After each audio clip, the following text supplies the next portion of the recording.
the changes would say, hey, your CPAP works. It does not take your ability away to go to work or anything else or develop hypertension or wherever that looks like, because it works.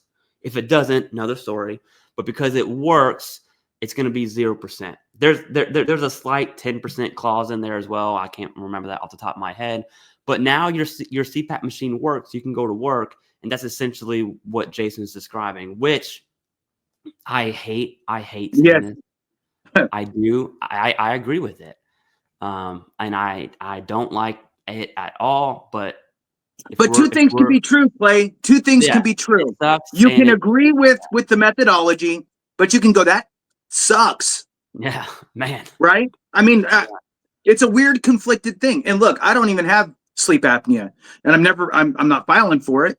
Same. But I think that sucks. I think it's too big of a swing for too many people. And I think it's just, I don't know. It's not fair, Clay.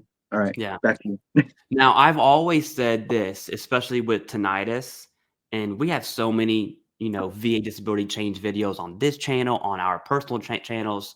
So Jason and I are very well versed in what we're talking about right now with these changes, because we've talked about it so much. And I've always said that the VA is not the one, beyond popular belief, they're not the one creating like DSM-5 criteria. That's the basis of the change for mental health. VA didn't create that.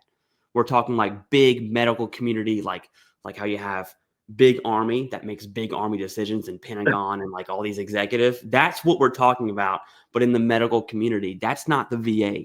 Now, the VA is the largest medical provider in the United States for sure, but they're not over here creating the DSM-5 criteria. And I've always said that the VA is falling in line with what's been established. And so if I am going to give any credit, which I don't want to, it would be that they're just really following orders would be a good way to say it, right? Hey, I point, you go, that's about it.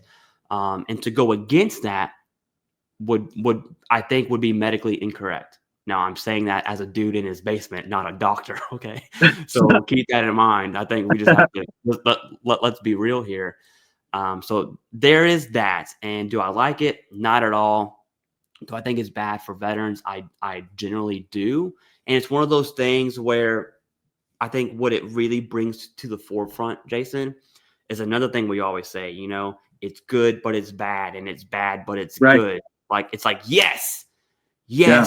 I have domestic violence issues. I throw, my lamp on my nightstand at my wall when my wife makes me mad because I have anger management issues, because I have PTSD. I do this, I can't connect emotionally with my kids.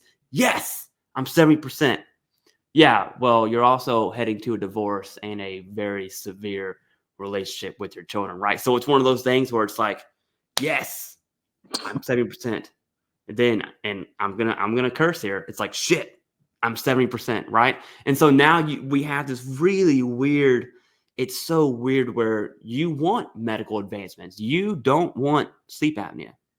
You don't want to be 26 years old, not obese, and have sleep apnea, because I would say 10 years, definitely 20, 30, the stress inside your body from sleep apnea, you're going to die.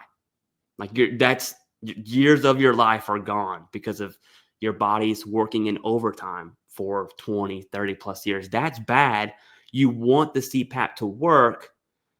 Unfortunately, that's going to come with a 0% rating once the changes go into effect, right? And so it's this really weird. If I'm gonna look at it objectively and kind of take my bias out of it, I would agree with you. They are good, and I didn't want to say that.